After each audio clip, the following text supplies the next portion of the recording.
علی بھائی السلام السلام علیکم علیکم۔ السلام علیکم ورحمۃ اللہ وبرکاتہ۔ وعلیکم السلام ورحمۃ اللہ وبرکاتہ۔ ولا حول ولا قوة الا باللہ۔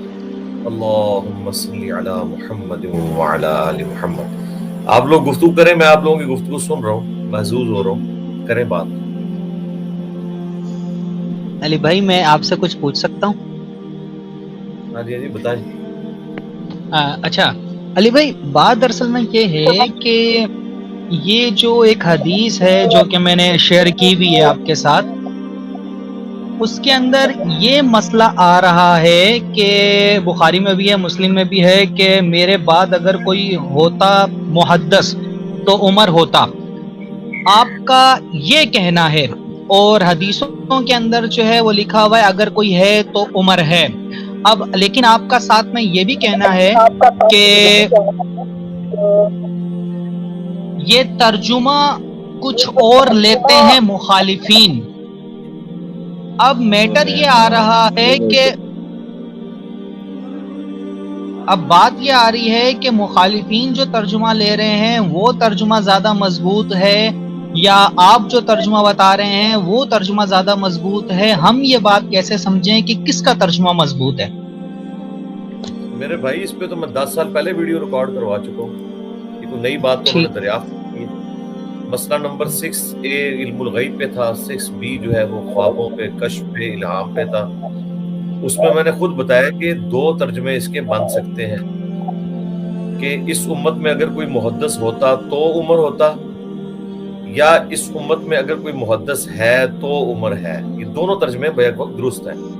اچھا، ہاں جی، اب ہمیں قرائن بتائیں گے کہ کون سا ترجمہ درست ہے۔ اگر کوئی شخص یہ کہتا ہے کہ یہ والا ترجمہ درست ہے کہ اگر کوئی محدث ہوتا تو عمر ہوتا، وہ تو ہمارے والا موقف ہے، میں اس کی سارا مقدمہ سمجھ ہم بعد میں ڈسکس کریں گے۔ پہلے یہ ہے کہ اگر کوئی محدث ہے تو عمر ہے، اس سے مراد اگر وہ یہ لیتے ہیں کہ سیدنا عمر نے بعض اوقات، جس طرح بخاری مسلم میں ہے کہ آپ نے امہات المومنین کے حجاب کی بات کی، بعد میں اس کو سپورٹیو آیات نازل ہو گئی، غزوہ بدر کے قیدیوں کے حوالے سے نبی علیہ السلام کو مشورہ دیا، اس کے اوپر آیات نازل ہو گئی، منافقین کے نماز جنازہ کے حوالے سے، اور سب سے بڑھ کر جو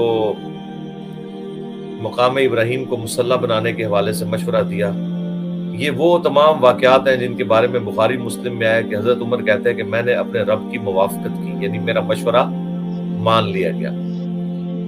وہ کہتے ہیں نہیں، دیکھیں حضرت عمر کو جو یہ مشورہ دیا ہے نا، تو ان کے اوپر دل پہ کوئی بات القاء ہوئی تھی۔ تو اس میں صرف حضرت عمر کی خصوصیت نہیں ہے، اس میں تو جو سنن نسائی میں تفصیل کے ساتھ اذان کا طریقہ آیا ہے ابو داؤد کے اندر، وہ تو کسی ایک اور صحابی کو نیند اور بیداری کی کیفیت کے درمیان، یعنی ظاہر ہے وہ نیند کی کیفیت ہی ہوتی ہے، اذان کا طریقہ خواب میں دکھایا گیا۔ انہوں نے نبی علیہ السلام سے ڈسکس کیا اور نبی علیہ السلام نے اس کو جاری فرمایا۔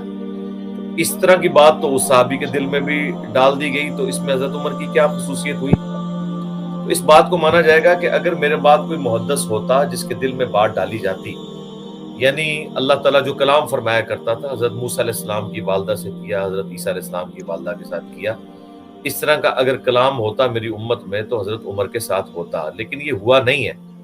اس کا ثبوت یہ ہے کہ صحیح بخاری میں کتاب الشہادات چیپٹر میں حدیث ہے، حضرت عمر فاروق رضی اللہ تعالیٰ عنہ کہتے ہیں جب تک نبی علیہ السلام ہم میں موجود تھے تو پہلے پہل ہم لوگوں کے دلوں پہ بھی فیصلہ کر لیا کرتے تھے، اللہ تعالیٰ وحی کے ذریعے ہمیں بتا دیتا تھا، نبی علیہ السلام کے ذریعے۔ اب اگر کوئی غلط کام کرے گا ہم اس کے ظاہر پہ ہی فتویٰ لگائیں گے، دلوں کا حال اللہ کے سپرد کریں گے۔ دوسری حدیث جو مسلم شریف میں ہے کہ نبی علیہ السلام کی وفات کے بعد سیدہ ام ایمن کو ملنے کے لیے گئے حضرت ابو بکر اور حضرت عمر، کیونکہ نبی علیہ السلام بھی ان بوڑھی اماں کے پاس جایا کرتے تھے، انہوں نے کہا چلو ہم اس سنت پہ عمل کریں۔ وہاں پہنچے تو وہ رو رہی تھی، حضرت عمر نے انہیں تسلی دی کہ آپ مت روئیے، اللہ کے نبی علیہ السلام کا بلند درجہ ہے اللہ کے حضور۔ انہوں نے کہا کہ میں اس وجہ سے نہیں رو رہی کہ نبی علیہ السلام دنیا سے چلے گئے ہیں، ظاہر ہے یہ تو ہر شخص کو موت آنی ہے، مجھے یہ چیز رلا رہی ہے کہ اب آسمان کا رشتہ زمین سے وحی کے اعتبار سے منقطع ہو گیا ہے۔ اس پہ پھر حضرت ابو بکر اور عمر بھی رو پڑے۔ وہاں حضرت عمر کو کہنا چاہیے تھا کہ ام ایمن پریشان نہ ہو، میں محدث ہوں نا، آسمان سے خبریں آیا کریں گی میرے لیے، میں آپ کو بتا دیا کروں گا۔ ٹائم قیامت تک ہے ان باتوں کا جواب دیں کہ جس شخص کے بارے میں یہ لوگ کلیم کر رہے ہیں وہ تو خود منکر ہے اپنے بارے میں، وہ تو ایسی بات بتا ہی نہیں رہا، محدث کا وہ معنی لے ہی نہیں رہا، وہ وہی لے رہا ہے جو ہم لے رہے ہیں کہ اگر ہوتا، جس طرح کہ جامعہ ترمذی میں حدیث ہے، وہ بھی سیم انہی الفاظ کے ساتھ ہے کہ میرے بعد اگر کوئی نبی ہوتا تو عمر ہوتا۔ وہاں تو یہ ترجمہ یہی کرتے ہیں، کیونکہ وہ کہتے ہیں یہ تو کہہ نہیں سکتے کہ اگر کوئی ہے تو عمر ہے، یہ تو پاسبل نہیں ہے۔ تو ہمارے پاس یہ سارے دلائل ہیں، اور سب سے بڑھ کر دلیل بخاری اور مسلم کی وہ حدیث کہ میری وفات کے بعد اب نبوت کی خبروں میں صرف مبشرات باقی ہیں۔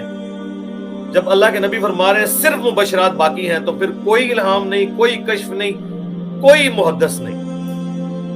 پوچھا گیا مبشرات کیا ہیں؟ فرمایا خواب جو اللہ تعالیٰ اپنے بندوں کو دکھائے گا۔ خواب میں حضرت عمر کوئی منفرد نہیں ہے، پوری امت میں کسی کو خواب آ سکتا ہے، مسلمان کو بھی آ سکتا ہے، کافر کو بھی آ سکتا ہے۔ کتنی غیبی خبریں کافروں کو بھی اللہ تعالیٰ نے دی ہیں، وہ میں نے کئی دفعہ سائنٹیفک ڈسکوریز میں بتائی ہیں، مسلمانوں کو بھی شرح صدر اللہ تعالیٰ نے کیا۔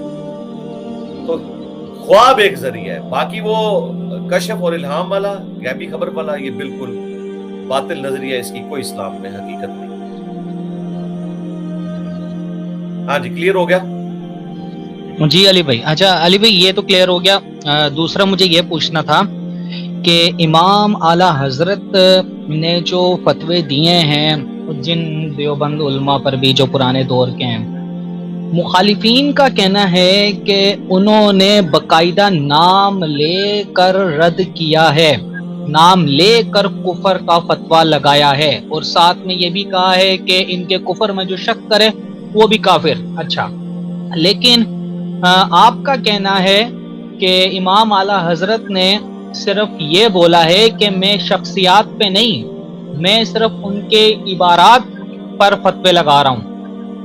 اب میٹر یہ آ رہا ہے کہ جو مخالفین ہیں انہوں نے بھی کوئی حوالہ تو دکھایا نہیں کہ ان کی بات مضبوط ہے یا نہیں، اور اگر آپ کوئی حوالہ ریفر کر دیں تو ہم چیک کر لیں۔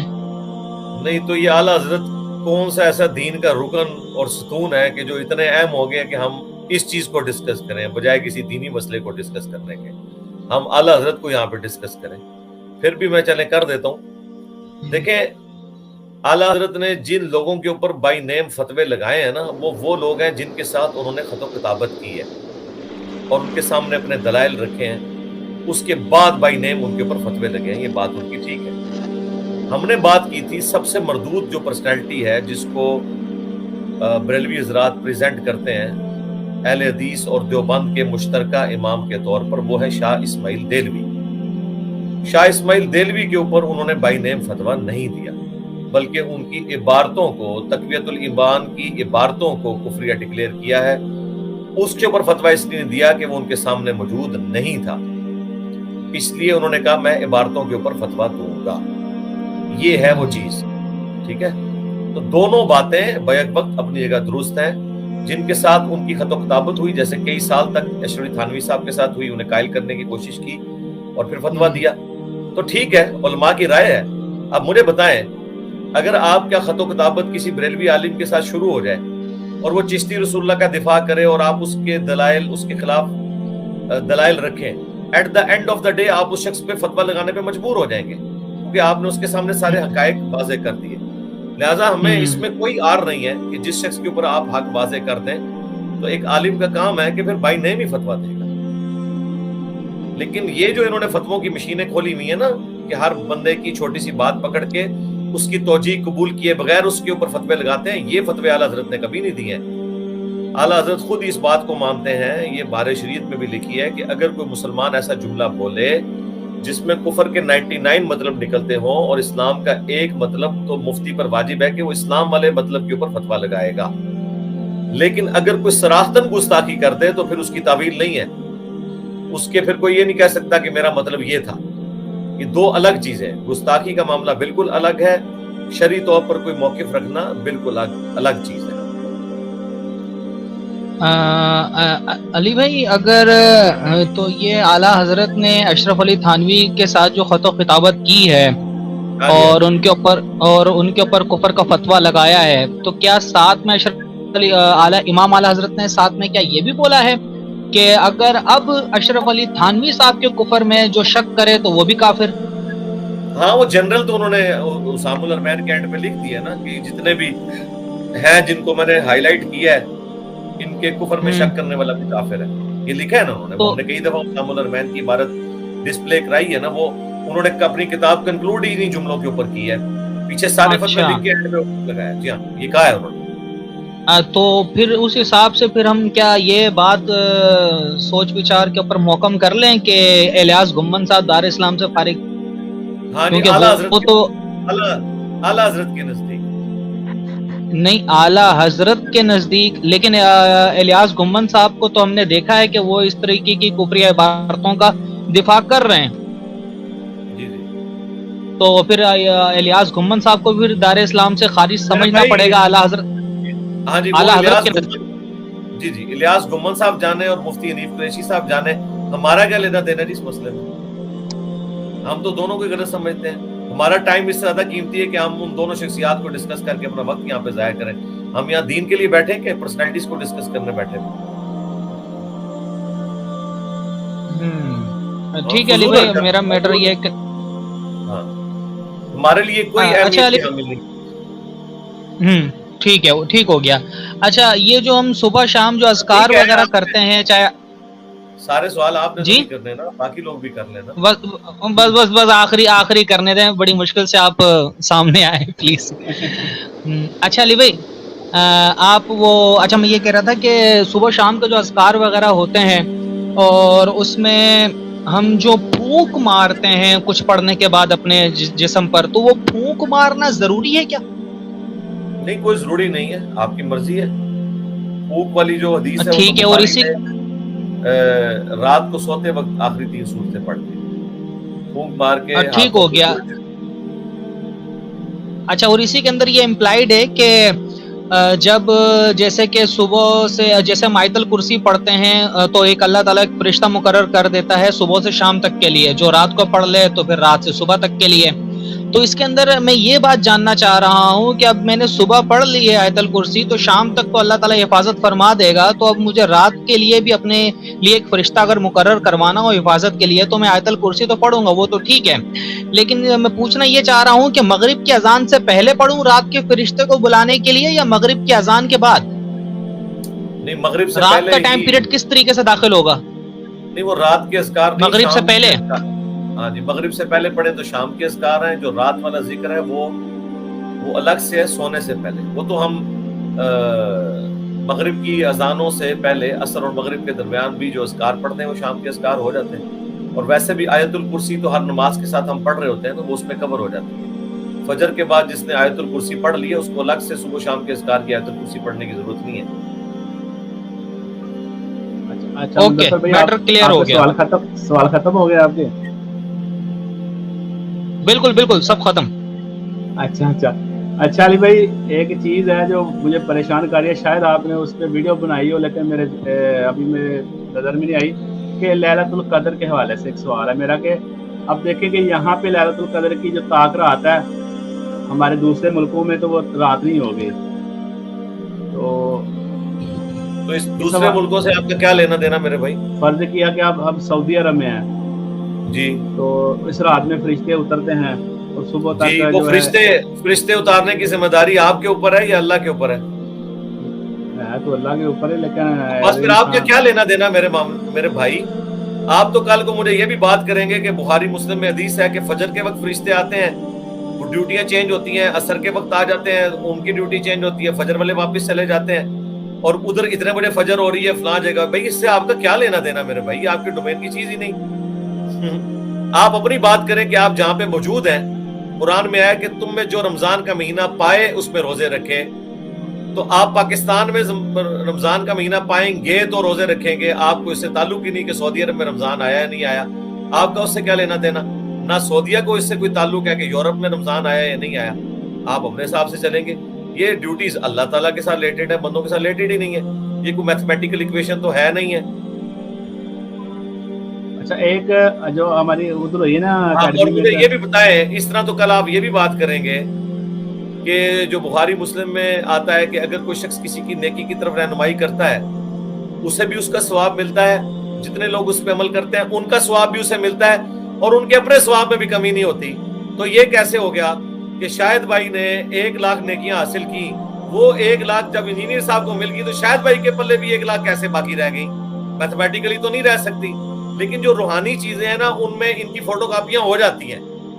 یہ دنیا ہی وکھرا جہاں ہے یہ میرے بھائی، تھوڑے سے صوفی بھی بنے. اچھا ہمارا جو ہوا نا کلپ اکیڈمی میں ریکارڈ ہوا تھا، جو انجینئر محمد علی مرزا صاحب اسٹوڈنٹ کی عدالت میں، وہاں پہ ایک سوال آپ نے کہا تھا کہ جو کلمہ گو ہے نا اس کو ہم کافر نہیں کہہ سکتے. اچھا کہی تھی نا آپ نے بات؟ نہیں صرف یہ نہیں، کلمہ گو جو ذریات دین کا انکار نہ کرتا ہو. اچھا اس میں میرا یہ سوال ہے کہ جو قادیانی ہیں وہ بھی تو کلمہ پڑھ رہے ہیں نا، اور وہ ان کو ذریات ہم دین کا انکار کر رہے ہیں نا، ذریات دین کا انکار کر رہے ہیں نا. صحیح. ہاں ایک آپ سے ابھی میں پوچھتا ہوں، جو کلمہ گو کہ نماز فرض نہیں ہے وہ کیا ہے؟ کافر. بس تو آپ کو جواب مل گیا، اس نے ذریات دین کا انکار کر دیا. جو کلمہ گو ہے اور کہ زکوٰۃ فرض نہیں ہے کافر. اسی لیے تو قتال کیا تھا حضرت ابوبکر نے کہ یہ مرتد ہو گئے ہیں جنہوں نے زکوٰۃ کا انکار کیا. ذریات دین کا انکار نہ کرے جو دین کی بنیادی عقائد و نظریات ہیں. بنیادی عقائد کیا ہیں؟ عقیدہ توحید، آخرت اور رسالت، اور اس میں جو موٹی موٹی چیزیں ہیں جو نص قطعی سے ثابت ہیں، جو قطعی الدلالہ ہیں. ایک چیز ہے ظنی الدلالہ، ایک ہے قطعی الدلالہ. قطعی الدلالہ وہ چیزیں ہیں جو واضح نصوص ہیں قرآن و سنت کی، جن میں عقیدہ ختم نبوت شامل ہے، قرآن کا محفوظ ہونا، حج کا فرض ہونا، روزوں کا فرض ہونا، زکوٰۃ کا فرض ہونا، نماز کا فرض ہونا، اللہ تعالیٰ کی اسماء و صفات جو قرآن میں آئی ہیں ان سب کو من و عن قبول کرنا. یعنی ایک شخص کہتا ہے کہ میں کلمہ تو پڑھتا ہوں، اللہ کی ساری صفات مانتا ہوں سوائے اس کے کہ میں اللہ کو رحمان نہیں مانتا، نعوذ باللہ، تو ہم اسے کافر کہیں گے کیونکہ وہ ذریات دین کا انکار کر رہا ہے. اب رہ گئی جو چھوٹے موٹے مسائل عقائد کے جو بنے ہوئے ہیں بعد میں جو آگے ہیں، یہ ان مسائل کے اوپر ہم احتیاط کرتے ہیں، صرف اصلاح کرتے ہیں. وسیلہ اور توسل کا مسئلہ، استعانت کا مسئلہ، یہ ساری چیزیں، یہ وہ بحث ہیں جو سلف کے اندر اس طریقے سے پائی نہیں جاتی تھی. اس زمانے میں یہ سارے پکھانڈ بازیاں شروع نہیں ہوئی تھی. اب جب یہ شروع ہوئی ہیں تو ہم اس میں پھر گفتگو کرتے ہوئے صرف عقیدے کے اوپر بات کرتے ہیں کہ یہ عقیدہ کفریہ ہے، یہ شرک ہے، لیکن جو قائل ہے اس کو کافر اور مشرک نہیں کہتے، سوائے ان چیزوں کے اوپر جو اسٹیبلش ہے. جہاں پہ اختلاف پایا جاتا ہے وہاں پہ صرف ہم اپنی رائے رکھتے ہیں. علی بھائی السلام علیکم. ختم نبوت کے حوالے سے جو عقیدہ ہے، یہ امت میں کبھی بھی ختم نبوت کے حوالے سے ایسا عقیدہ نہیں رہا کہ کوئی شخص امتی نبی یا کوئی ایسا نبی کلیم کرے اور مسلمان رہ جائے گا، جس کی نمائندہ مثال حضرت ابوبکر صدیق کا قتال ہے مسیلمہ کذاب کے خلاف. یہ وہ چیز ہے جس میں ٹالرنس نہیں تھی. اس کے لیے ہمارے پاس ہسٹری میں ایگزامپل سیٹ ہے. لیکن جو کچھ بریلوی دیوبندی اہل حدیث شیعہ کر رہے ہیں دین کے نام کے اوپر، اس کے بارے میں ہمیں نبی الاسلام ان کے صحابہ میں کوئی ایگزامپل سیٹ اس طرح کی نظر نہیں آتی، تو ہم اس لیے پھر بیک فٹ پہ چلے جاتے ہیں. جی ہاں. اچھا علی بھائی، آپ ہر ایک مسئلہ کے پیچھے نماز پڑھنے کے قائل ہیں کہ جی آپ ہر ایک مسئلہ کے پیچھے، لیکن ہمیں جس بندے کا کفر واضح نظر آ جائے، سمجھ لیں کہ وہ غیر اللہ سے مدد مانگنے کا بھی اس کا عقیدہ ہو، تو کیا پھر ہم احتیاط نہ کریں اس شخص کے پیچھے؟ جی کریں نا میرے بھائی، کیوں نہ کریں؟ میں نے کب کہا کہ آپ نہ کریں؟ فتویٰ اور چیز ہے، تقویٰ اور چیز ہے. میں نے کب کہا ہے کہ آپ جا کے ایسی مسجدیں ڈھونڈ کے ان کے پیچھے نماز پڑھیں؟ میں تو نہیں پڑھتا ہوں. بہت مجبوری کہیں ہو جائے تو میں پڑھتا ہوں، ورنہ میں کیوں کروں گا؟ میں تو وہاں سے دودھ لوں گا جہاں سے خالص دودھ ملے گا. جس دودھ میں ملاوٹ ہے، میرا دماغ خراب ہے کہ میں کیونکہ چاہے تو اس کی بھی بن جاتی ہے تو میں کر لوں. لیکن شرعی فتویٰ ہم وہی بیان کریں گے جس معاملے میں ہم اللہ تعالیٰ کی بارگاہ میں جسٹیفائی کر سکیں کسی چیز کو. ہم کب کہتے ہیں کہ آپ ضرور پڑھیں؟ نہ پڑھیں. جس کے پیچھے آپ کا دل ٹھکتا ہے وہاں جا کے پڑھیں. ہم صرف یہ کہتے ہیں کہ مسجدوں سے الگ نہیں ہونا. اس بنیاد کے اوپر آپ نے مسجد نہیں چھوڑ دینی، مسلمانوں کی جمعیت سے الگ نہیں ہونا. یہ دو بالکل الگ چیز یعنی اگر میرے نزدیک محلے میں 2 مسجدیں ہیں، ایک دیوبند کی ہے ایک اہل حدیث کی ہے، تو مجھے کتے نے کاٹا کہ میں دیوبند کے پیچھے جا کے نماز پڑھوں گا، میں اہل حدیث کے پیچھے نماز پڑھوں گا، کیوں جاؤں گا دیوبند کے پیچھے؟ لیکن اگر میں ایسی جگہ پہ رہتا ہوں جہاں میرے پاس اور کوئی جگہ موجود نہیں ہے، تو پھر میں ظاہر ہے کہ مسلمانوں کی جمعیت سے الگ تو نہیں رہوں گا۔ اور دیکھیں ہماری اس حکمت نے تو دعوت کو پھیلایا ہے۔ اگر ہم لوگوں کو کہتے ہیں کہ آپ 1.5 یونٹ کی مسجد علیحدہ بنا رہو، الگ ہو جاؤ، تو یہ تو معاملات بہت خراب ہو جاتے ہیں۔ اب یہ پچھلے دنوں جو شرک والے امام کے پیچھے نماز کا مسئلہ، اس میں میں نے یہ چیز کلیئر کی ہے کہ صحابہ کرام کے زمانے میں یہ چیزیں ان اٹینڈڈ ہیں، ان چیزوں کا کوئی اینڈ نہیں ہوگا اگر آپ یہ کریں گے۔ کلمہ گو مشرک اور کافر مشرک میں آپ کو فرق کرنا پڑے گا، اس کے بغیر چارہ نہیں ہے۔ اللہ نے اتنا بڑا فرق کر دیا ہے، اللہ نے جو اہل کتاب مشرک ہیں ان کی عورتوں سے آپ کو شادی کی اجازت دے دی ہے سورہ المائدہ میں، اور جو بت پرست مشرک ہیں ان کی عورتیں آپ کے لیے حرام کر دی ہیں۔ تو اس کا مطلب ہے اللہ دونوں میں فرق کر رہا ہے۔ اللہ فرق کر رہا ہے تو آپ کو بھی فرق کرنا پڑے گا کہ اگر اہل کتاب مشرک کو اللہ تعالیٰ اس طریقے سے ڈیل کر رہا ہے، تو جو مسلمان مشرک ہے اس کا درجہ اہل کتاب مشرک سے بہتر ہی ہونا چاہیے۔ تو ایٹ لیسٹ پھر آپ اسے مسلمان تو مانیں گے نا، ادروائز اگر آپ اس کو بھی یہود و نصارہ کی طرح کافر مانیں گے تو اس کا مطلب ہے کہ پھر آپ نے فرق تو کوئی نہ کیا۔ کیٹیگریز تو آپ کو بنانی پڑیں گی نا، یا دنیا میں کوئی مسلمان کافر ہوگا، انسان کافر ہوگا، یا وہ مسلمان ہوگا۔ منافق کا تو آج ہم بتا نہیں سکتے، ہم تو ظاہر کے اوپر فتویٰ لگائیں گے۔ کافر ہوگا تو اس کی 2 کیٹیگریز ہیں، آسمانی مذہب کا ماننے والا ہوگا اور غیر آسمانی مذہب کا ماننے والا، جیسے بدھسٹ ہیں اور ہندو ہیں، لیکن آسمانی مذہب کے ماننے والے جوز، کرسچنز، اور ان کی عورتوں کے ساتھ کیا ڈیلنگ کرنی ہے یہ اب دیکھنے کی ضرورت ہے۔ اس طریقے سے جب مسلمانوں میں آئیں گے تو اب مسلمانوں کو اٹھا کے آپ یہود و نصارہ کی کیٹیگری میں تو نہیں پھینک سکتے نا، نہ کافروں کی کیٹیگری میں رکھنا تو ان کو اپنے ساتھ ہی ہوگا۔ پھر ان کے لیے ایک نئی ٹرم ڈیوائز ہوئی جو آج کے دور کا ایشو تھا، کلمہ گو مشرک، اور اس کی اصل وہ مولا علی علیہ السلام کے مخالفین ہیں، وہ بھی تو کلمہ گو مشرک ہی تھے نا، کفر تو ان پہ لوٹتا تھا نا صحابہ کی تکفیر کی وجہ سے، لیکن صحابہ نے انہیں کافر تو نہیں ڈکلیئر کیا، کلمہ گو مشرک اور کلمہ گو کافر کے تحت ہی ان کو ٹریٹ کیا نا۔ حضرت علی جب یہ جملہ بول رہے ہیں کہ بھئی یہ کفر سے نفرت کرتے ہیں جبھی تو مجھے چھوڑ گئے، کہ انہوں نے مجھے سمجھا کہ میں کافر ہو گیا ہوں، اگر یہ کفر سے محبت کرتے ہوتے تو مجھے کافر سمجھنے کے بعد میرے ساتھ رہتے نا۔ اب یہ مولا علی کا اتنا بڑا جگر ہے کہ ایک بندہ آپ کو اتنی بڑی گالی دے رہا ہے اور اس گالی کو آپ اس کے لیے پلس پوائنٹ بنا رہے ہیں کہ خوارج کفر سے نفرت کرتے ہیں اسی لیے مجھے چھوڑ گئے، کہ انہوں نے یہ گمان کیا کہ میں کافر ہو گیا ہوں۔ یہ مولا علی کا جگرا ہو سکتا ہے، یا مولا علی کا جگرا ہوگا، یا انجینئر محمد علی مرزا صاحب اور ان کے اسٹوڈنٹس کا جگرا ہوگا جو مولا علی کے ماننے والے ہیں۔ تو یہ فتویٰ بازی بہت کریٹیکل ایشو ہے، یہ سادہ معاملہ نہیں ہے، یہ 2+2=4 نہیں ہے، یہ اتنا کریٹیکل ایشو ہے کہ یہ دنیا میں سب سے مشکل ترین معاملہ ہے تکفیر کا۔ آپ کو اللہ نے یہ نہیں پوچھنا کسی کی تکفیر کی ہے یا نہیں کی، لیکن یہ پوچھ سکتا ہے کہ اس کی تکفیر کیوں کی۔ بہت ڈینجرس معاملہ۔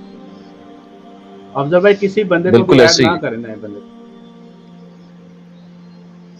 علی بھائی السلام علیکم ورحمۃ اللہ وبرکاتہ۔ وعلیکم السلام ورحمۃ اللہ وبرکاتہ۔ جی میں نیپال سے ہوں۔ جی مصطفیٰ بھائی آپ سوال کریں، کوئی سوال ہے آپ کا تو؟ جی میں آپ سے بات کرنے کے لیے بہت بے چین تھا، افضل بھائی کو بھی بولا، آپ کا لیکچر سن کے بہت پسند آیا۔ اللہ تعالیٰ آپ کو خوش رکھے، دعاؤں میں یاد رکھے۔ جی میرا سوال نہیں ہے، میں ویڈیو بنا رہا ہوں، اسی پہ ویڈیو بناتا ہوں، آپ کا ویڈیو دیکھ کے اور حدیث قرآن پڑھ کے۔ بس آپ کوشش کریں نیپال کی جو اپنی لینگویج ہے جس کو لوگ آسانی سے سمجھتے ہیں، آپ اپنی آواز کے اندر اپنی ویڈیوز بنائیں جس میں قرآن و سنت کے حوالے دیں۔ یہ مجھے بتائیں قرآن اور بخاری مسلم کا ترجمہ نیپال کی لینگویج میں کیا ہو چکا ہوا ہے؟ نہیں ادھر بھی اردو ہی چلتا ہے۔ نہیں اردو پڑھ بھی لیتے ہیں، اردو سن تو لیتے ہیں، سمجھ لیتے ہیں، وہ مجھے پتا ہے انڈین فلموں کی جو برکات ہیں وہ وہاں پہ بھی پہنچی ہوئی ہیں انورٹڈ کاما کے اندر، اور وہ نیپال اور بھوٹان کے لوگ اور بنگلہ دیش کے لوگ اردو سمجھتے ہیں انڈین فلموں کی وجہ سے، لیکن کیا اردو لکھی بھی اردو ایز اے ٹیکسٹ پڑھ لیتے ہیں نیپال کے لوگ؟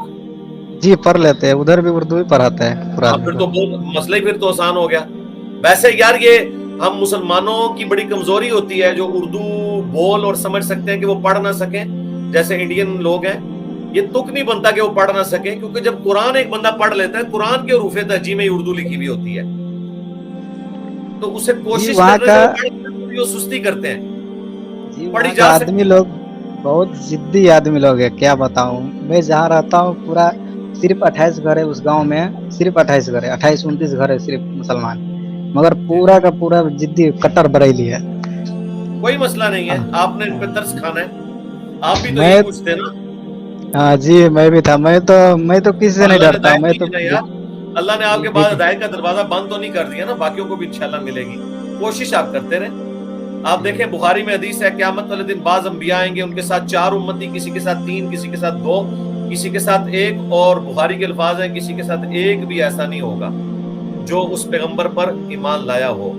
اگر پیغمبروں نے اس حال میں دنیا میں آنا ہے تو سر آپ اس پیغمبر کے ساتھ تو کھڑے ہو سکتے ہیں جس پہ کوئی ایمان نہیں لے کے آیا، کہ دعوت تو اس نے بھی کی، دعوت آپ نے بھی کی، تو اس لیے پریشانی والی بات نہیں ہے۔ وما علینا الا البلاغ، ہمارا کام صرف پہنچا دینا ہے۔ یہ جو ہماری دعوت کو اللہ نے اتنا عروج دیا ہے، یہ سب کی سب ختم نبوت کی برکت ہے۔ یہ امت ہی اللہ نے ایسی بنائی ہے جو نبیوں والا کام کرنے والی ہے، ادروائز اس امت میں بھی وہی حال ہونا تھا۔ آج دیکھیں اللہ کا فضل ہے کہ ہماری دعوت کے ساتھ ملینز آف لوگ جڑ گئے ہیں، الحمدللہ۔ جی میں نے جب اس آیت پہ جب میں نے جس آیت پہ جب میں نے یہ ویڈیو بنائی کہ اعلیٰ حضرت نے گستاخی کی ہے اس آیت میں، سورہ اعراف آیت نمبر 71 میں اعلیٰ حضرت نے تدعونا کو الفاظ کا اس میں عبادت کا الفاظ دے دیا ہے، تو اس کا میں نے جب میں نے اس کا بتایا کہ مجھے عربی سیکھ رہا ہوں تو مجھے معلوم ہوا، تو میں بتایا ویڈیو بنایا، تو وہ لوگ بول رہے ہیں کہ ابھی تو اعلیٰ حضرت کے قدموں، غلاموں کے قدموں کا دھول کبھی برابر نہیں، اور تو اس پہ انگلی اٹھانے چلا، ایسا وہ ہاں اس تو میں ٹھیک ہے، کمنٹ کیا ہے۔ بالکل جی صحیح ہے، ان کو کہ تو ہم ان کے میں جی اچھا میں نے اس میں کمنٹ کیا ہے کہ میں انگلی نہیں پورا ہاتھ اٹھاؤں گا، اس لیے کہ اس نے گستاخی کی ہے، اللہ تعالیٰ کی شان میں گستاخی کی ہے، اور وہ دفاع کرتے ہیں۔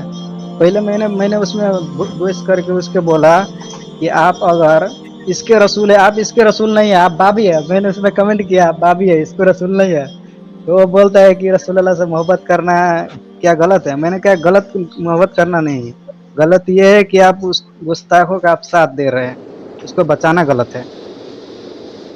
تو ایسا ہی اس کو وہ لوگ بات کو گھما رہے ہیں، بات کو سمجھنے کی کوشش ہی نہیں کرتے ہیں، بات کو گھما رہے ہیں۔ اس پہ میں ویڈیو آپ ابھی بریلویوں بنا کو رہا ہوں۔ توحید کے اوپر دعوت دینے کی بجائے ان کو نبی الاسلام کی شان میں جو ان کے بزرگوں نے گستاخی کی ہے نا اس پہ رکھا کریں۔ میں نے جی ہاں مجلس وہی ویڈیو سب میں بتایا بنا ہے، ہاں ہاں، توحید کے اوپر ان کی کوئی رگ نہیں پھڑکتی ہے، توحید کے لیے کوئی سینسٹیو نہیں ہے، ان کو کوئی فرق نہیں پڑتا، پوری دنیا صحیح۔ مشرک ہو جائے یہ کہیں گے کہ نہیں شرک ختم ہو چکا ہے۔ ان سے آپ نے ان کی زبان میں بات کرنی ہے، چشتی رسول اللہ پہ، میں نے بس بہت اس بار بات پہ مولوی صاحب کو میں نے مولوی صاحب کو بولا ہے کہ آپ شرک پہ بیان کیجئے، وہ بولتا ہے ٹھیک ہے میں کروں گا، مگر بیان نہیں نہیں وہ کیوں کرتا۔ کریں گے، کیوں کریں گے؟ انہیں کہ شرک کو چھوڑیں، آپ چشتی رسول اللہ پہ بیان کر دیں کہ یہ کفر ہے، بس۔ اشرف علی رسول اللہ پہ تو وہ کر دیں گے، چشتی رسول اللہ پہ بھی کر دیں گے، نہیں کرتے ہیں۔ نہیں، لیکن یہ وہ بات ہے جو اپنی عوام کے سامنے وہ فیس نہیں کر سکتے، وہ ڈریں گے نہیں کہ آپ ان کی عوام کو کہیں چشتی رسول اللہ نہ پتا چل جائے، آپ ان کی عوام کو چشتی رسول اللہ بتائیں، توحید وہ نہ لوگ بتائیں، ان کو کوئی فائدہ نہیں ہے۔ سیدھا کہتے ہیں کہ آپ میرے سامنے آؤ، پتہ چل جائے گا کون اس کے رسول ہے کون باغی ہے۔ تو میں نے کہا مجھے پتا ہے کہ مجھے سامنے آ کے کوئی فائدہ نہیں ہونا ہے، میں سامنے بھی آؤں گا تو میں جتنا میرا دلائل ہے تو مجھے تو پتا ہے کہ میں آپ کا دلائل جتنا ہے PDF فائل میں وہ پیش کروں گا، اس کو میں بولوں گا، میں کچھ نہیں بولوں گا، آپ یہی پڑھ کے پبلک کو سنا دیجیے بس، ٹھیک، میں ہاں کچھ جی، نہیں اور بولوں کوئی گا۔ سوال ہے مجھے بتائیں پھر۔ جی بالکل شیخ صاحب، ایک سوال ہے کہ یہ اہل حدیث مساجد میں یہ کرتے ہیں قیام اللیل، تو یعنی کہ رات کو جو قیام کرتے ہیں، تو ایک وقت آپ نے ایک فرمایا تھا کہ یہ بدعت ہے، اس کے بارے میں پلیز تھوڑی سی آپ ورڈنگ دے دیں پلیز۔ کون سا بدعت ہے؟ یہ شیخ صاحب علی بھائی، یہ رات کو جو یہاں جیلوں ہمارے چوک الحدیث میں کرتے ہیں قیام اللیل، جو پڑھاتے ہیں جماعت کے ساتھ نوافل کے نا جی، تراویح کے بعد، اس کی بات عرض کر رہا تھا۔ نہیں، میں نے کبھی بھی بدعت نہیں کہا، وہ آپ کو غلط فہمی ہوئی ہوگی، میں نے کبھی نہیں کہا کہ جی بدعت جی ہے، جی ہمارے نزدیک تو قیام اللیل جو ہے وہ 8 رکعت ہے. 8 رکعت کے بعد اگر کوئی نوافل کے طور پر پڑھنا چاہتا ہے تو اس میں کوئی حرج نہیں ہے. یہ نفلی عبادت ہے, نفل کی جماعت جائز ہے. ہاں یہ ضرور ہے کہ نبی الاسلام نے آپ کی مبارک سنت یہ ہے کہ آپ نے جماعت کے ساتھ 8 رکعت ہی پڑھی ہے اور 3 وتر. لیکن وہ جو اہل حدیث کی مساجد میں ہوتا ہے نا, وہ اس میں انہوں نے اس میں تعویل یوں کرتے ہیں نا کہ وہ 8 رکعت رات کو جب پڑھاتے ہیں نا, تو جن لوگوں نے صبح تہجد کے وقت قیام کرنا ہوتا ہے وہ پھر صبح کے وقت ہی آتے ہیں, وہ پڑھتے 8 ہی ہیں, یا 4 رات کو پڑھ جاتے ہیں, 4 صبح آ کے پڑھتے ہیں. تو قیام اللیل میں مقصد قرآن سننا ہے. 8 سے زیادہ رکعتیں بھی پڑھی جا سکتی ہیں. اس کا ثبوت سنن ابی داؤد کے اندر ہے. طلق ابن علی رضی اللہ تعالیٰ عنہ نے ایک جگہ قیام اللیل کروایا. واپس جب اپنے گاؤں میں آئے تو ان کے گاؤں کے لوگ ان کا انتظار کر رہے تھے کہ حضرت آپ ہمیں بھی قیام کروائیں. تو انہوں نے دوبارہ قیام کروایا ان کو, اپنے گاؤں کے لوگوں کو.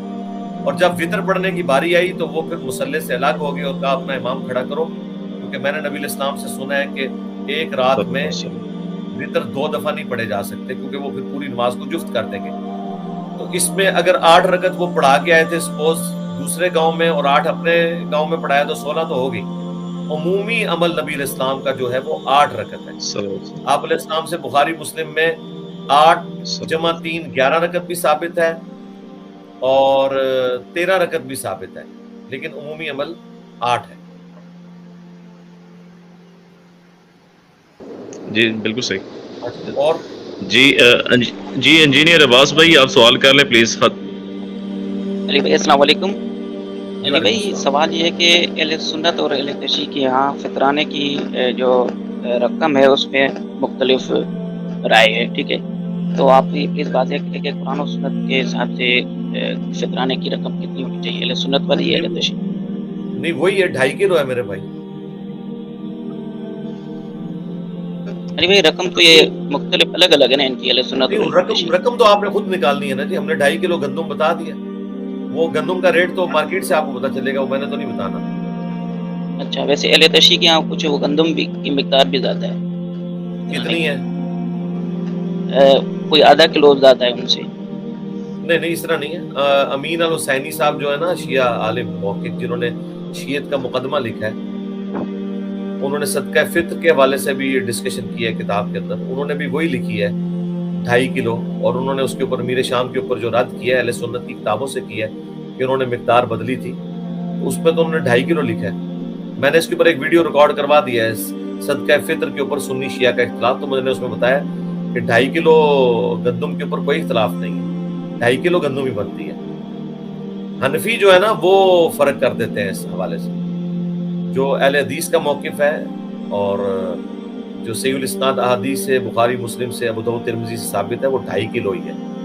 اب گندم کا ریٹ آج کل سپوز اگر چل رہا ہے 70 روپے, تو 70 اور 70 140 ہو گیا, اور 35 آپ اوپر کر لیں 175 ہو گیا, تو یہ ہوگا.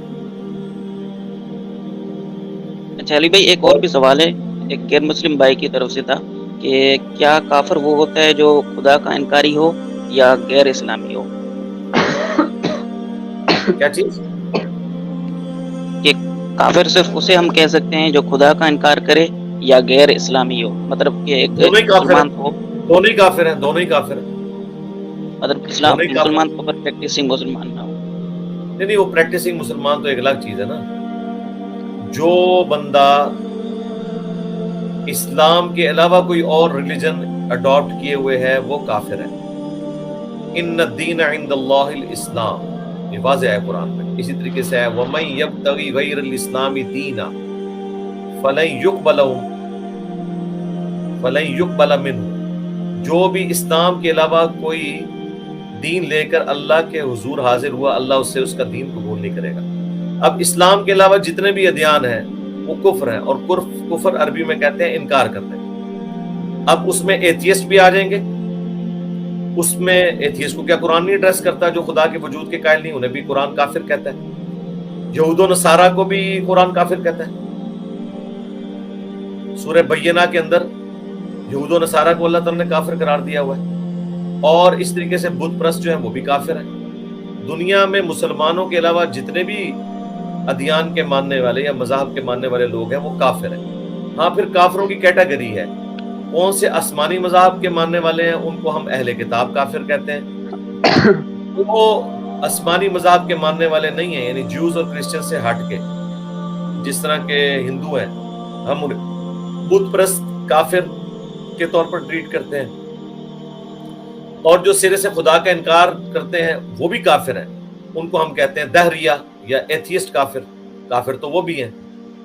یہ تو نہیں کہ صرف خدا کو مان لینے سے کوئی بندہ مسلمان ہو جائے گا، جب تک کہ خدا کو اس طرح نہیں مانے گا جس طرح کی خدا کی کوالٹیز ہیں، اس کے سارے پیغمبروں کو نہیں مان لیتا، فرشتوں کو نہیں مان لیتا. اور اللہ تو قرآن میں سورۃ النساء میں کہہ رہا ہے کہ اگر کوئی رسولوں میں بھی ایمان لانے میں فرق کر دے وہ بھی کافر ہے اللہ کے نزدیک. 6 پارے کے سٹارٹ میں یہ چیز ہے کہ جو چند پیغمبروں کو مانے اور چند کسی ایک کا بھی انکار کرے وہ بھی کافر ہے. تو اسلام کے علاوہ جتنے ہیں وہ کافر ہیں. کفر سے مراد انکار کرنے والے.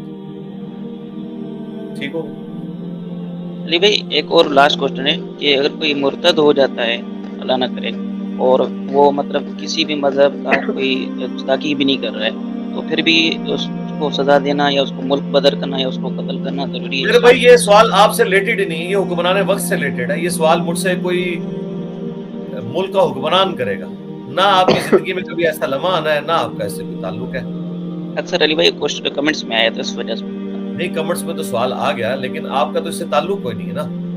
یہ تو حکمران کا کام ہے. ہاں اب آپ نے ان پرنسپل پوچھنا ہے تو وہ میں نے ویڈیو ریکارڈ کروا دی ہے.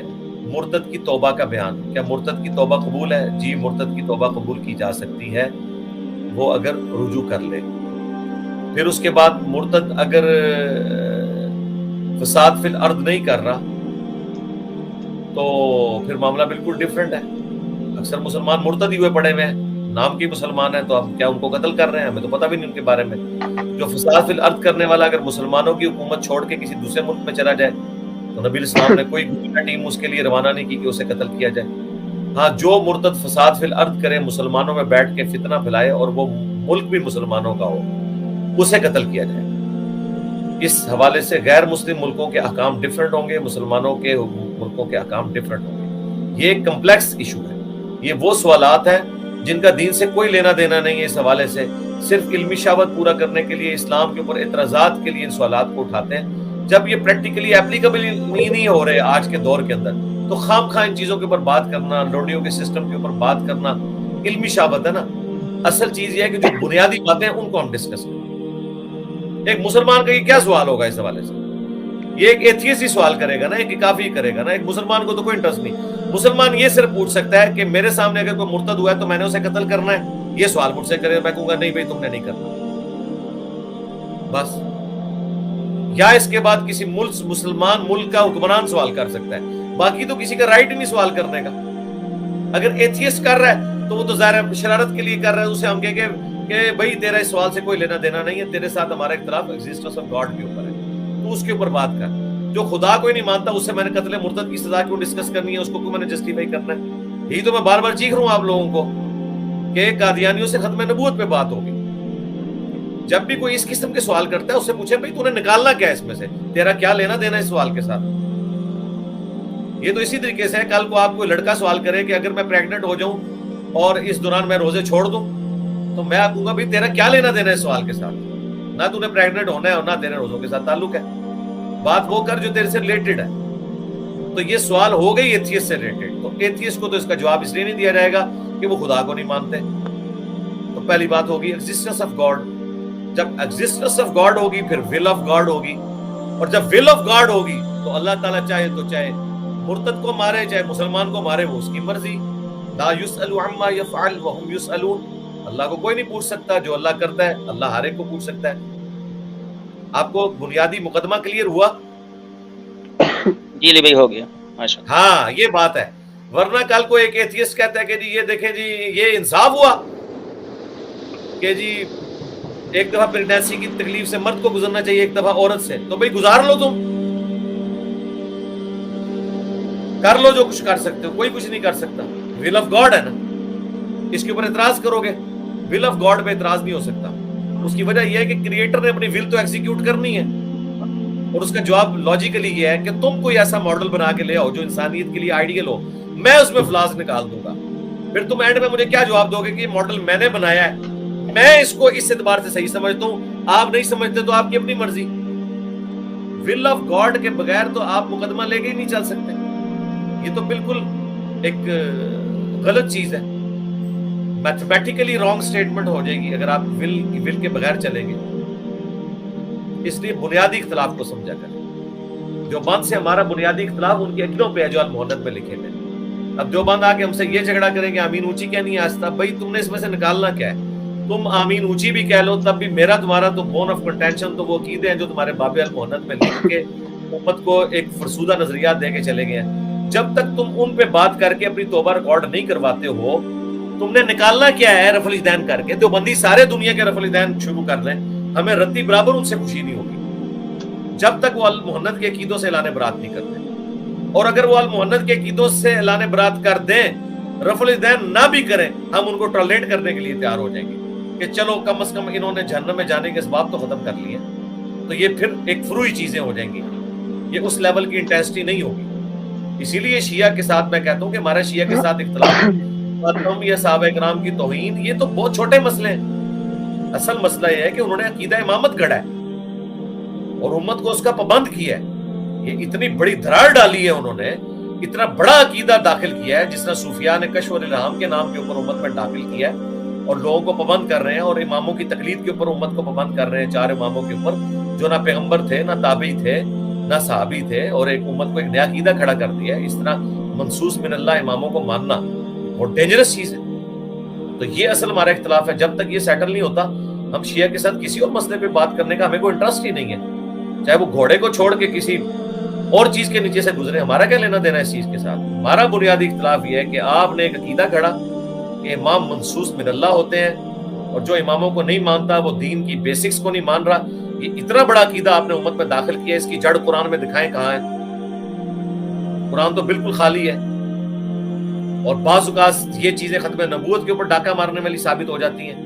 اگر آپ وحی کا بھی عقیدہ رکھ لیں اور آسمانی خبروں کا بھی عقیدہ رکھ لیں کہ کسی کے دل کے اوپر القاء ہوتی ہیں رسول اللہ کی وفات کے بعد. یہ تو ناج البلاغہ میں بھی مولا علی کا خطبہ ہے کہ یا رسول اللہ آپ کی موت، رسول اللہ کی میت پہ آپ کی موت عام انبیاء کی موت کی طرح نہیں ہے، بلکہ آپ کی موت کی وجہ سے آسمان کا دروازہ زمین پہ بند ہو گیا ہے وحی کی خبروں کا. مولا علی تو مان ہی نہیں رہے.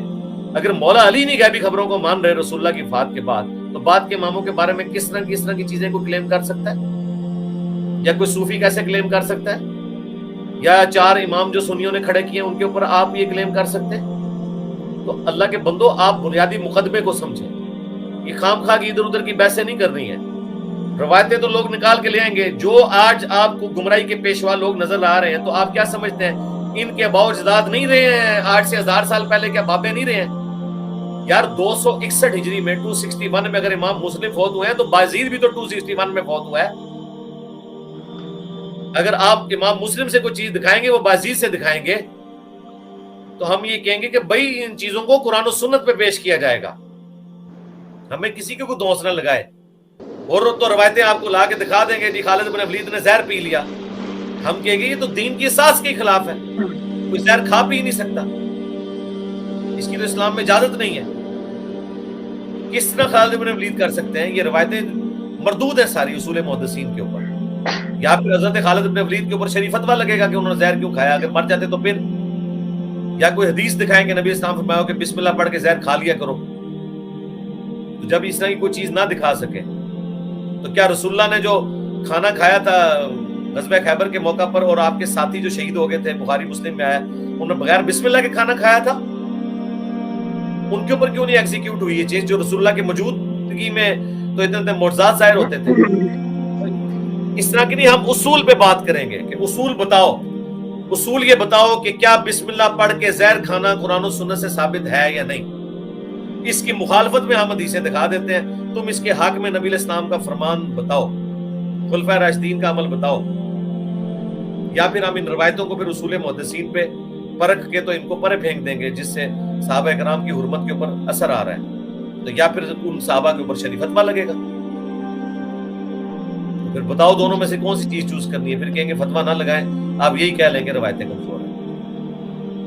ہمیں کوئی روایت مجبور نہیں کرتی کہ ہم قرآن سنت کی جو بنیادی عقائد و نظریات ہیں ان کے خلاف کوئی بات قبول کر لیں. یہ لوگ کیا کرتے ہیں، قرآن اور سنت کی جو بنیادی اساس ہے نا، اس کے مقابلے پر کوئی ضعیف روایت کو دور دراز سے کتاب لا کے نا ایک بات بیان کر کے پورا قرآن و حدیث فارغ کر دیتے ہیں، حالانکہ پورے قرآن و حدیث کی روشنی میں اس بات کی تعویل کرنی چاہیے. یہ ہم کرتے ہیں. ہم کہتے ہیں قرآن توحید میں واضح ہے، لہٰذا آپ کوئی بھی روایت لے کے آؤ گے دور کی کتاب سے، ہم اسے پرکھیں گے ایاک نعبد و ایاک نستعین کی روشنی میں. ہم اسے پرکھیں گے امن یجیب المضطر اذا دعاہ ویکشف السوء، کیونکہ یہ تو سارا اصل ہے. اور یہی دھوکہ قادیانی کرتے ہیں. قرآن و سنت کی نصوص بالکل واضح ہے کہ نبی الاسلام کے بعد کوئی پیغمبر نہیں ہے، کوئی اور کتاب نازل نہیں ہونی ہے. اب لا کے کبھی مادی کے نام کے اوپر امتی نبی کھڑا کر دینا، کبھی کچھ کر دینا. کہتے ہیں کہ بندو، امتی نبی اگر کھڑا کرنا تھا تو اس امت میں جو سب سے زیادہ حقدار ہے امتی نبی ہونے کا وہ تو مولا علی ہے، کیونکہ بخاری مسلم میں حدیث ہے علی کی میرے ساتھ وہی نسبت ہے جو ہارون کی موسیٰ کے ساتھ، مگر میرے بعد کوئی نبی نہیں. تو ہارون تو پیغمبر تھے موسیٰ کے ساتھ، تو رسول اللہ کے ساتھ اگر کوئی پیغمبر ہوتا آپ کے سپورٹ میں تو وہ علی ہوتا. تو امتی نبی بنانا ہے تو اگر مولا علی کو بناؤ نا. پھر اگر مولا علی امتی نبی نہیں ہے اس کے بعد تو تصور ہی نہیں ہو سکتا کہ کوئی شخص جو ہے وہ امتی نبی ہو جائے. جو سب سے بڑا تھا، جس کے بارے میں حضور اسے کہہ رہے ہیں کہ ہارون کی طرح میرے لیے، اور ساتھ فرما رہے میرے بعد کوئی نبی نہیں ہے، تو آپ تو پھر ڈینائل کر رہے ہیں نا کہ اگر علی نبی نہیں ہے تو کوئی اور شخص جرت بھی نہ کرے. پھر بخاری مسلم کی حدیث کہ میری اور باقی انبیاء کی مثال ایک بلڈنگ کی سی ہے جس میں ایک اینٹ کی جگہ خالی ہے، اور جتنے لوگ گزرتے ہیں وہ اس کی تعریف کرتے ہیں اور کہتے ہیں کہ ایک اینٹ لگ جائے تو یہ عمارت مکمل ہو جائے گی، اور وہ ایک اینٹ میں ہوں. جب جگہ ہی ایک اینٹ کی ہے تو پھر آپ دوسرا بندہ کیسے گزار سکتے ہیں بیچ میں؟ کبھی کوئی روایت پکڑ کے کبھی کوئی روایت پکڑ کے. بھائی چیز دیکھی جاتی ہے اصول کیا چل رہا ہے، قرآن و سنت کے نصوص کیا بتا رہے ہیں. باقی ادھر ادھر کی باتیں ان کی تعویل ہوگی، یا اصول محدثین پہ مردود ہوں گی، یا گھڑی ہوئی روایتیں ہوں گی، اور یا ان کا وہ مطلب نہیں ہوگا وہ جو لے رہے ہوں گے. ہمیں کوئی بات مجبور نہیں کرتی کہ ہم قرآن بخاری مسلم میں آئے ہوئے واضح دلائل کی روشنی میں کسی اور کتاب سے کوئی ایسا نظریہ پکڑیں کہ اس کی بنیاد پہ قرآن بخاری مسلم کو ہی الٹ دیں تو 24 کیرٹ سونا ہے. آپ کو میری بات سمجھ آ رہی ہے؟ یہ میں آپ کو سلیقہ بتا رہا ہوں دعوت و تبلیغ کا. یہ نہیں ہے کہ آپ کو کسی نے ایک شغلی چھوڑ دی تو آپ اس کے پیچھے چل پڑیں گے. اصول میں بات کھڑی ہوئی ہوگی. اصول میں آگے علیکم بسنتی و سنت الخلفاء الراشدین المہدیین، اور دین میں بدعتوں سے بچنا، میرے خلفاء راشدین کو پکڑنا. اب یہ ہو نہیں سکتا کہ خلیفہ راشد کے خلاف کوئی کھڑا ہوا ہے تو آپ اس کو بھی کسی طریقے سے جسٹیفائی کرنے کی کوشش کرتے ہیں، اور وہ بھی صرف علی کے کیس میں. حضرت عثمان کے مخالفین کو بلوائی کہنا شروع کر دیں، حضرت ابو بکر کے مخالفین کو منکرین زکات کہنا شروع کر دیں، اور حضرت علی کے مخالفین کے بارے میں یہ بات کریں نہیں جی دونوں طرف ایک جیسے ہی ہیں نا جی. کیوں؟ یہاں لا کے تم نے اس حدیث کے مفہوم کو پنکچر کر دیا، بےایمانی کر رہے ہو. جبکہ اس شخص کے بارے میں الگ سے حدیثیں ہیں کہ مار کو باغی جماعت قتل کرے گی، مار انہیں اللہ اور جنت کی طرف بلائے گا، اور وہ جماعت جہنم کی طرف. حضور کو پتا تھا کہ علی کے ساتھ انہوں نے غداری کرنی ہے، اس لیے حضور نے مولا علی کی ایک ایک حدیث کے اوپر خود ایک ایک جنگ کے اوپر مہر لگا کے گئے اپنی زندگی کے اندر، کہ تاکہ اگر کسی کو علیکم بسنتی و سنت الخلفاء راشدین والی حدیث نہ ہضم ہو رہی ہو تو وہ بخاری مسلم کی حدیث سے یہ رزلٹ نکال لیں. یہ کیا کرتے ہیں؟ وہ ساری حدیثوں کو چھوڑ کے کبھی کوئی روایت پکڑ کے لے آئیں گے، کبھی کوئی پکڑ کے لے آئیں گے. وہ جی دیکھیں حضرت علی تو پچھتاتے تھے جنگ کے اوپر. وہ جی مصنف ابن ابی شیبہ میں کاش میں جنگ جمل سے 20 سال پہلے فوت ہو گیا ہوتا. بھئی اس میں کہاں یہ ثابت ہوتا ہے کہ مولا علی یہ کہہ رہے تھے کہ جنگ جمل میں نے غلط لڑی ہے؟ اس کا کانٹیکسٹ تو دیکھیں. مولا علی نے مخالفین کی لاشوں پہ گریا کیا ہے اور کہا بیٹا حسن کاش مجھے یہ دن نہ دیکھنا پڑتا، میں 20 سال پہلے مر جاتا. یعنی یہ میرے خلاف آ کے میرے ہاتھوں سے نہ مرتے، نہ یہ امام وقت سے بغاوت کرتے، اور نہ مجھے شریعت کو ایگزیکیوٹ کرنا پڑتا. جس طرح بخاری مسلم میں ہے جب ایک زانیہ عورت کو حضور نے سنسار کروایا، اس کے پتھر کے لگنے سے خون کی چھینٹ ایک صحابی کے چہرے پہ پڑی تو اس نے لعنت کر دی. تو حضور نے فرمایا لعنت نہ کرو، اس کی توبہ اگر سب پہ تقسیم کر دی جائے تو کفایت کر جائے. حضور نے اس چیز سے روکا کہ لعنت نہ کرو.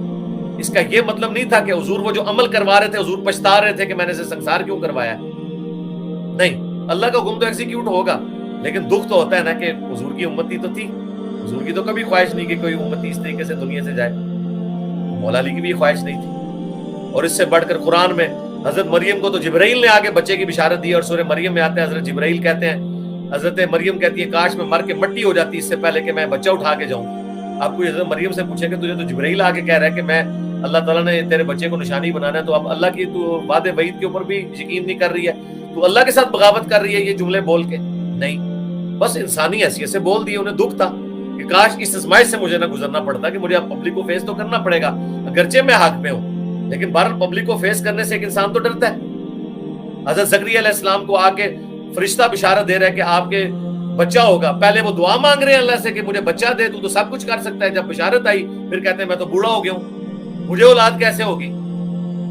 یار یہ تو میرے بچے کو بھی پتا ہے کہ اللہ چاہے تو بوڑھے کو بھی اولاد دے سکتا ہے، زکریا کو نہیں پتا تھا، انسان تھے، انسان ہونے کی حیثیت سے ایک انسان سوچتا ہے اس طرح کہ کیا ہوگا، مطلب وہ کیا سوچیں گے، ایک دم ایک بڑھاپے میں اولاد آ جاتی ہے، میری بیوی کیسے اللہ تعالیٰ صحت مند کر دے گا، اس کے پیریڈز آنے بند ہو گئے ہیں، وہ بوڑھی ہو چکی ہے، مطلب یہ ہوگا کیسے؟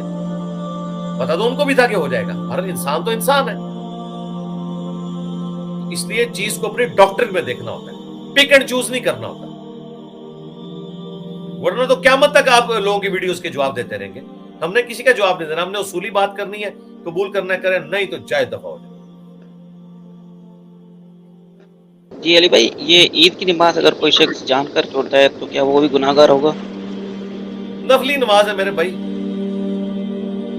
فرض تو نہیں ہے، چند لوگ ادا کر لیں گے تو باقیوں کی طرف سے ادا ہو ہی جائے گی، لیکن کیوں چھوڑے؟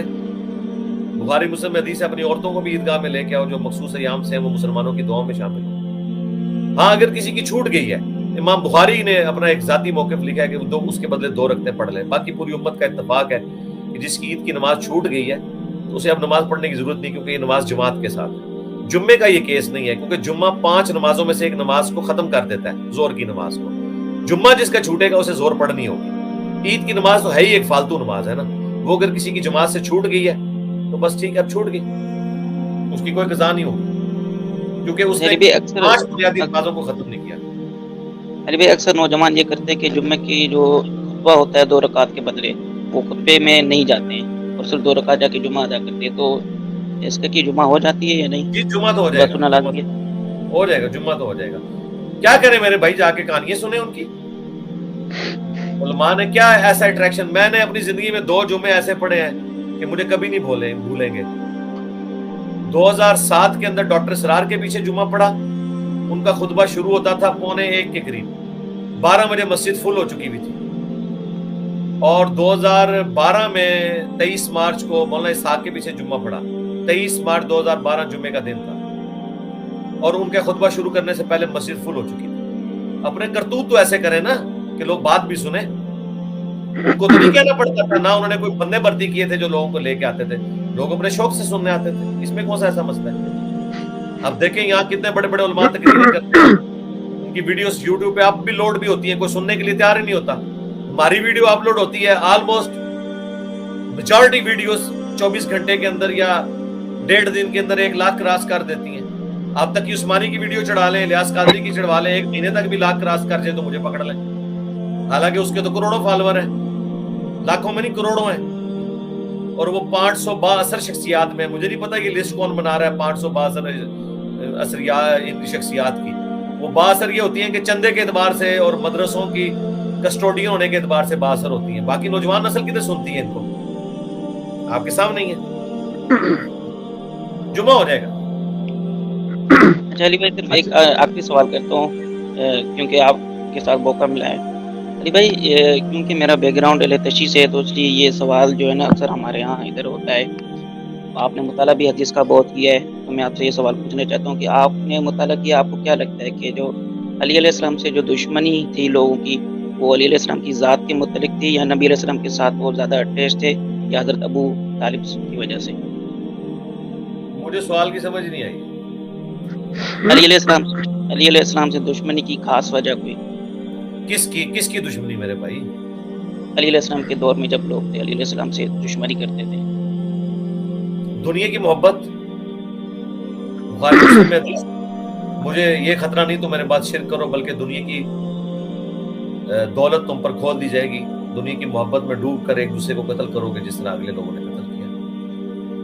باقی ساری چیزیں پھر جمع ہو گئی تھی، ظاہر ہے قبائلی سسٹم بھی تھا، ساری چیزیں تھیں، سب چیزیں جمع ہو گئی تھی، اصل چیز دنیا کی محبت ہے۔ باقی یہ شیعہ کا کہنا کہ جو حضرت علی کے مخالفین ہیں یہ منافقین تھے، نعوذ باللہ، یا انہوں نے اسلام اندر سے قبول نہیں کیا تھا، یہ بالکل بکواس ہے ان کی، بالکل جھوٹ ہے، یہ بہت بڑا جھوٹ ہے جو انہوں نے گھڑا ہے. اور مجھے کسی سے سرٹیفکیٹ لینے کی ضرورت نہیں ہے حضرت علی سے جو میری عقیدت ہے. آپ نے جی ٹی وی کے اوپر پروگرام دیکھا ہے، سارے فرقوں کے لوگ بیٹھے ہوئے تھے، ان کی گفتگو بھی سنیں اور میری گفتگو کا بھی لیول دیکھیں آپ. ٹھیک ہے، تو آپ کو پتہ چل جائے گا کہ حضرت علی کا دفاع کس نے کیا ہے، کس نے موقف کھول کر بیان کیا ہے، ایک ایک چیز ریفرنس کے ساتھ. یہ ہمیں کوئی چیز بالکل 1% بھی کوئی بندہ ثابت نہیں کر سکتا کہ حضرت علی کے مخالفین جو ہیں وہ مسلمان نہیں تھے، بالکل مسلمان تھے. بعض کمزوری ایمان کا شکار ہوئے، بعض دنیا کی محبت میں ڈوب گئے، حضرت علی کی عظمت کے وہ قائل تھے. بس جب دنیا کی محبت کا غلبہ ہو جائے تو بعض اوقات انسان پھر اس طرح کی حرکتیں پرفارم کر جاتا ہے. لیکن یہ نہیں تھا کہ وہ رسول اللہ کے ساتھ مخلص نہیں تھے، یا قرآن کو نہیں مانتے تھے، یا آخرت کو نہیں مانتے تھے، جس طرح کی جعلی روایتیں گھڑ کے امیر شام کے حوالے سے غالی بیان کرتے ہیں. ایسا نہیں تھا. خود ناج البلاغہ میں جب مولا علی امیر شام کو اپنی بیعت کے اوپر آمادہ کر رہے ہیں تو اٹ مینس مولا علی بھی انہیں مسلمان ہی ٹریٹ کرتے تھے. کافر ٹریٹ کرتے تو بیعت میں تو نہ آمادہ کرتے. مولا علی نے کبھی بھی جنگ صفین، نہروان یا جنگ جمل کے حوالے سے جو ہے وہ کفر والی آیات کو دلیل نہیں بنایا. انہوں نے ہمیشہ اسی سورہ حجرات کی آیت کو دلیل بنایا کہ مسلمانوں کا اگر کوئی گروہ باغی ہو جائے تو اسے تم توبہ پر آمادہ کرو قتال کے ذریعے. تو اگر انہوں نے نہیں کیا تو باقی لوگوں کو تو کوئی حق نہیں پہنچتا کہ اس طریقے سے کوئی ایسا موقف اڈاپٹ کرے.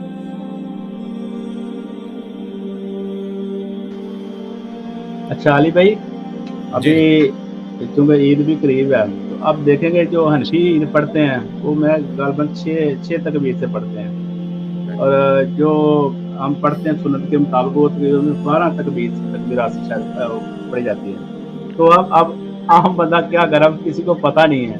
سارے ہم تو انشاءاللہ کے حکم سے اہل حدیث کے پیچھے پڑھتے ہیں عید کی نماز. تو کیا حنفیوں کے پیچھے بھی پڑھنے سے عید کی نماز ہو جائے گی؟ میرے بھائی، عید کی نماز کب اتنی امپورٹنٹ ہوگی کہ اس کا مرتبہ فجر، ظہر، عصر و مغرب، عشاء سے زیادہ ہو گیا؟ پوری زندگی کی عید کی نمازیں ایک پلڑے میں اور ایک دن کی فجر کی نماز کی ورت ایک پلڑے میں. تو فجر بھی تو بغیر رفع دہن والے کے پیچھے پڑھ ہی رہے ہیں نا. ادھر تو پھر بھی کم از کم 6 تو کر ہی رہے نا. شکر کرو، نماز ہو جائے گی میرے بھائی، کوئی فرق نہیں پڑتا.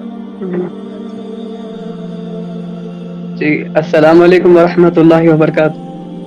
جی وعلیکم السلام. جی علی بھائی، میں انڈیا سے ہوں اور الحمدللہ میں آپ کو تقریباً 4-5 سال سے سن رہا ہوں. الحمدللہ اللہ تعالیٰ سے شکریہ ادا کرتا ہوں کہ اللہ تعالیٰ نے مجھے، آپ کے ذریعے اللہ تعالیٰ نے مجھے قرآن و سنت کے منہج پر پہنچایا ہے. لا حول اور ولا قوت الا باللہ.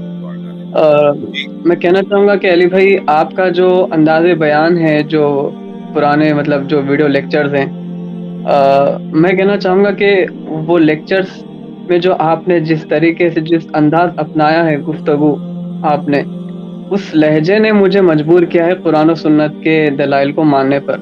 اور دوسرا، پہلی پرائرٹی یہی ہے کہ آپ کا لہجہ، دوسرے نمبر پہ آپ کے دلائل. کیونکہ اگر جس لہجے میں آپ نے مطلب جیسے سمجھ آتی کہ یار ایسی کی تیسی جیسا آپ نے کر دی ہے کہ مطلب جس طریقے سے آپ نے اس کو ریپرزینٹ کیا ہے. اور رفع دین کا ہی لیکچر تھا جس کو میں نے سن کر الحمدللہ کتاب و سنت کے منہج پر آنے کا سبب بنا ہے. اس سے پہلے میں نے آپ کی ویڈیو کلپ سنی تھی جنید جمشید صاحب کے نا دفاع کے اوپر، جو انہوں نے مطلب حضرت امی عائشہ رضی اللہ عنہا.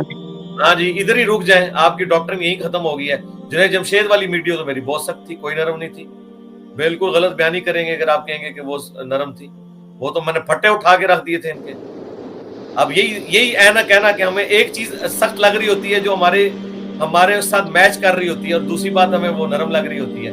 تو جنید جمشید والی ویڈیو نرم نہیں تھی. جی نہیں، مطلب وہی کہنا، جی مطلب نرم تو بالکل نہیں لگی، کیونکہ جب آپ نے اشرف علی تھانوی صاحب اور اعلیٰ حضرت کے جو آپ نے، اور خصوصاً اہل حدیث جو عالم دین ہیں، ان کی جب آپ نے بتایا نا، میں نے آپ سمجھ اس دن میرے کانوں سے دھواں نکل گیا کہ یار مطلب اتنے بڑے بزرگوں سے بھی کیا مطلب اس معاملے میں غلطی ہو سکتی ہے. کیونکہ آپ کو پتہ ہی ہے کہ جنید جمشید صاحب کی اس ویڈیو کلپ کے بعد ہر طرف ہنگامہ مچ گیا تھا کہ مطلب گستاخ رسول والا معاملہ، خصوصاً پاکستان میں.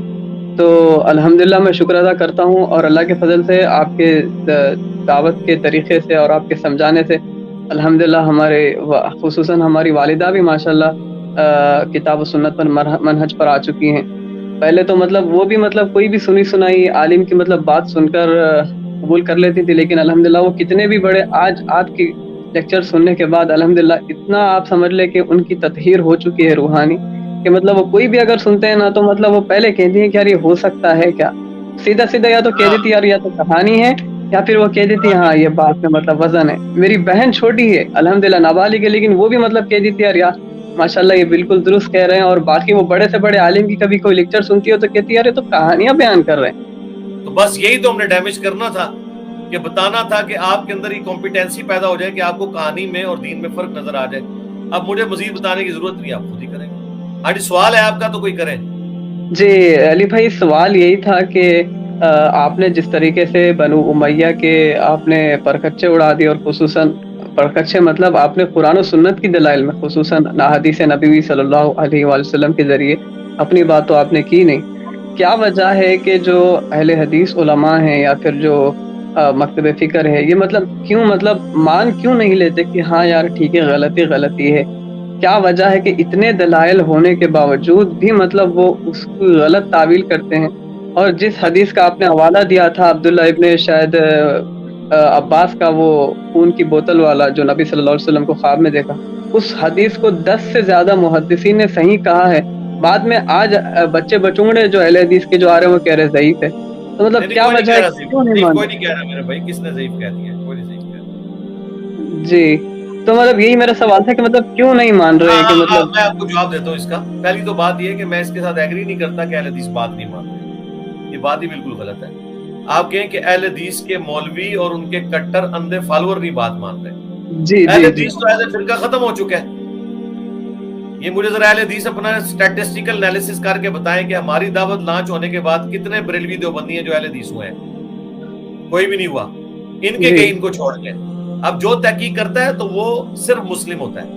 تو یہ بات نہ کریں کہ اہل حدیث، آپ یہ کہ اہل حدیث کے مولویوں نے نہیں سنا تو وہ دیوبندی بریلویوں کے مولوی بھی نہیں سنیں گے. پبلک اہل حدیث کی سن رہی ہے، یہ بات نہ کریں. یہ آپ کے سامنے افضل بھائی بیٹھے ہیں، تو یہ کیا اہل حدیث نہیں تھے یہاں پہنچنے سے پہلے؟ شاہد بھائی کیا رفع دین نہیں کرتے تھے یہاں پہنچنے سے پہلے؟ یہ سارے لوگ ہی وہی تھے جو رفع دین کرتے تھے. اہل حدیث کی عوام تو ٹوٹلی ادھر ہی آ گئی ہے. آپ ان چند لوگوں کو چھوڑیں، ان کی ویورشپ یہ ہے کہ ان کی ویڈیوز 250-300 سے زیادہ لوگ نہیں دیکھتے. ان میں بھی آدھے ہمارے اسٹوڈنٹ ہوتے ہیں، اور جس میں یہ ہمارا نام لکھ دیتے ہیں وہ 2-2.5 ہزار پہ پہنچ جاتی ہے، اس میں بھی آدھے ہمارے اسٹوڈنٹ ہوتے ہیں.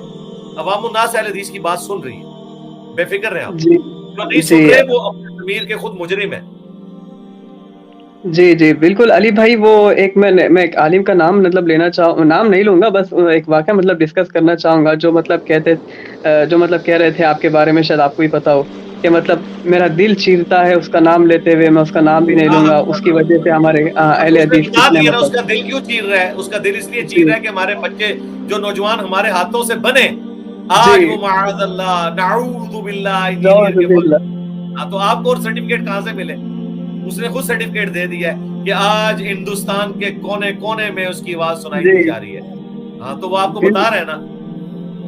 جی کوئی ایسی مسجد نہیں ہے علی بھائی، میں وثوق کے ساتھ کہہ سکتا ہوں، خواہ وہ بریلوی کی ہو، دیوبند کی ہو، اہل حدیث ہو، وہ آپ کو الحمدللہ اچھے الفاظ سے ہو یا برے میرے الفاظ سے بھائی ہو. میری کوئی تعریف کی آپ قصیدے نہ پڑھیں. یہاں بیٹھے ہیں علم دین کے لیے، کوئی دینی بات کرنی ہے وہ آپ کریں. میری تعریف کرنے کے بجائے کوئی سوال پوچھنا ہے نا پوچھیں، بس یہ کریں. ہمیں یہ رونے تو ہم روتے رہتے ہیں، بہرحال آپ کو بات پوچھنی ہے تو آپ پوچھیں. جی اور نہ دوسری بات علی بھائی، جو آپ نے جو بات کی تھی مطلب جو بدعت کے حوالے سے، جو 11ویں کا جو مطلب کھانا پکایا جاتا ہے مطلب پکوان کے حوالے سے، اور خصوصاً جو شیعہ کا جو آپ نے محرم والا جو ذکر کیا تھا، آپ نے کہا تھا کہ مطلب ٹھیک ہے کھانا جائز ہے. تو اس معاملے میں تھوڑا سا مطلب مجھے بتائیں کہ اگر کوئی اس نیت سے اگر 11ویں دیتا ہے یا محرم میں 11ویں، خصوصاً 11ویں کا اگر آپ لے لیں، محرم کو تو چھوڑ دیں، خصوصاً اگر 11ویں میں یہ نیت سے دیتا ہے کہ اگر ہم یہ ایصال ثواب ان کو کریں گے تو وہ ہمارا یہ کام ہو جائے گا، اس نیت پر بھی اگر کیا مطلب وہ کھانا جائز ہوگا ہمارے لیے، مطلب کھا نہیں سکتے پھر ہیں؟ تو نہ کھائیں نا آپ، پھر تو آپ نہ کھائیں. وہ تو غیر اللہ کے نام کی دے رہے ہیں نا، وہ تو نہیں کھائیں جی گے. اس کو تو ہم نے کبھی نہیں کہا. نہیں، ویسے ہی عموماً وہ تو ختم ہو گیا میرے بھائی. وہ تو کھانے کے بغیر ہی شرکی ایکٹیویٹی ہو گئی.